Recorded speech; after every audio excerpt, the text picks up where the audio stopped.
नमस्कार, आप देख रहे हैं न्यूज नेशन। मैं हूं आपके साथ अनुराग दीक्षित। संसद की सुरक्षा से जुड़े कई सवाल जिन पर चर्चा लगातार जारी है और उन्हीं मुद्दों पर बात करने के लिए दो खास मेहमान हमारे साथ जुड़ रहे हैं। हमारे साथ बीएसपी के सांसद मलूक नागर साहब हैं जो उस वक्त सदन में मौजूद थे, लोकसभा में मौजूद थे। हमारे साथ सुब्रत पाठक साहब मौजूद हैं, भारतीय जनता पार्टी के सांसद हैं। सुब्रत पाठक साहब भी लोकसभा में उस वक्त मौजूद थे। आप दोनों का बहुत बहुत स्वागत। सुब्रत पाठक साहब, मैं आपसे इस सवाल को समझना चाहूँगा। कई बड़े फैसले लोकसभा सचिवालय की तरफ से लिए गए हैं, सुरक्षा एजेंसियाँ अलर्ट मोड पर आ चुकी हैं, एक्शन लिया जा रहा है, निलंबन हो रहा है, धरपकड़ लगातार जारी है। लेकिन देश की सर्वोच्च संसद, सर्वोच्च इमारत अगर सुरक्षित नहीं है तो सवाल है। और जो 6 लोग सामने आए हैं, उन 6 लोगों के सामने आने के बाद भी सुब्रत पाठक साहब, सवाल ये कि मास्टरमाइंड कोई और हो सकता है क्या? आप देखो कि प्रधानमंत्री श्री नरेंद्र मोदी जी को खिलाफ में कोई मुद्दा है नहीं, और जब मुद्दा है नहीं तो उनको अब सपना यह है कि मोदी हटाओ, मोदी हटाओ। और मोदी को हटाने के लिए तमाम सारी टूल किट प्रयोग की जाएंगी, तमाम की जा चुकी हैं अभी और की जाएंगी। तो कुल में हो सकता है उनमें से कोई एक टूल ये भी हो। तो कुल मिलाकर कि कैसे भाई, कल जो हमारा शपथ ग्रहण समारोह था छत्तीसगढ़ में, कल शपथ हुई, एक आदिवासी वहाँ पर मुख्यमंत्री बना।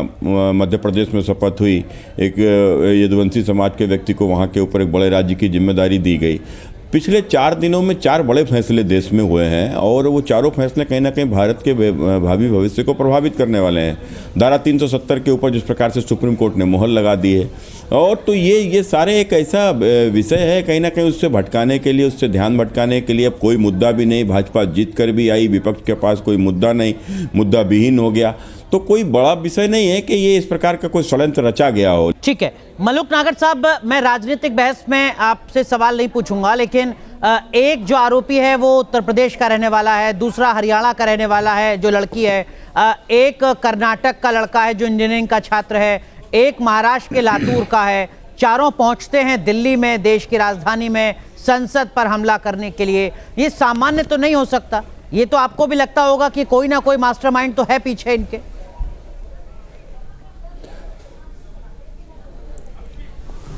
दीक्षित जी, पहले तो ये तय करना पड़ेगा वो 4 थे या 6 थे जी। 2 जो गैलरी में थे जिनको अभी लोग ढूंढ रहे हैं, या जिसके पास सारे टेलीफोन थे, वो 5वां है या 7वां है, पहले तो ये तय करना पड़ेगा।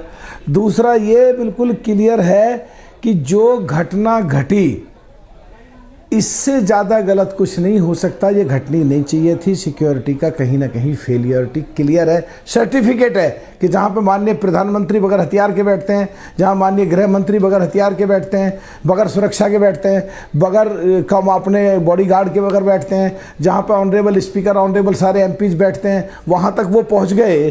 तो ये घटना तो बहुत बड़ी है, लेकिन साथ के साथ में मैं इसमें एक बात और जोड़ता हूँ जो मुझे देखने को मिल रहा है, जो पार्लियामेंट में मैंने देखा, जो टेलीविजनों पे लाइव बहस में मैंने देखा, कि इस घटना को दूसरी तरफ कुछ विपक्षी हमारे साथी पार्टी मोड़ना चाहते हैं, जो देश के हित में बिल्कुल नहीं है। बिल्कुल, उनको अपनी केवल राजनीति दिख रही है, उनको केवल अपनी पार्टी दिख रही है, उनको केवल अपना एमपी और एमएलए बनना दिख रहा है। उनको ये नहीं दिखता कि पूरे वर्ल्ड में बैठे हुए लोग देश की तरफ देख रहे हैं और देश हमारा सबसे पहले है। सुब्रत पाठक साहब, ये मामला सिर्फ विपक्ष की राजनीति भर का नहीं है। देखिए, अगर कोई भी टूल किट है, अगर कोई भी विपक्ष की साजिश है, तो वो देश की संसद तक कैसे फलीभूत हो रही है, इसको लेकर जरूर एक गंभीर सवाल खड़ा हो रहा है।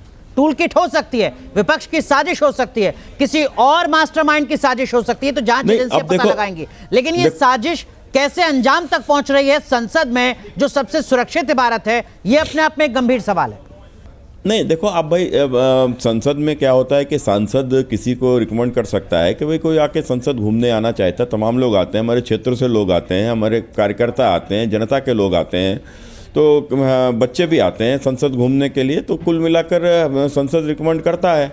अब इसमें आप कोई अगर धोखा ही किसी सांसद को दे दे, गुमराह कर दे किसी प्रकार से, और किसी की इस सोच के साथ आए, तो उसमें कोई क्या कर सकता है? देखना चाहिए। ये बड़ी चूक हुई है। आप जो कह रहे हैं उसका मतलब ये है कि दो सबक मिलते हैं। पहली बात तो ये कि संसद की सुरक्षा को और ज्यादा फुल प्रूफ किया जाए, कुछ और फिल्टर वहां पर लगाए जाएं, और दूसरी बात यह कि इस मुद्दे पर कम से कम राजनीति तो ना हो, क्योंकि ये देश की संसद और संप्रभुता से जुड़ा मुद्दा है। मलूक नागर साहब, दीक्षित जी एक्चुअली पता है क्या है, इस पर बहुत ही गंभीरता से सोचने की ज़रूरत है। पहला हमला 13 दिसंबर 2001 को हुआ, तो 2001 से लेकर 2004 तक जो हमारे साथी सुब्रत पाठक जी हमारे बड़े बढ़िया मित्र हैं बैठे हुए हैं, इनकी सरकार थी, तो 3 साल में क्या इम्प्रूवमेंट किया।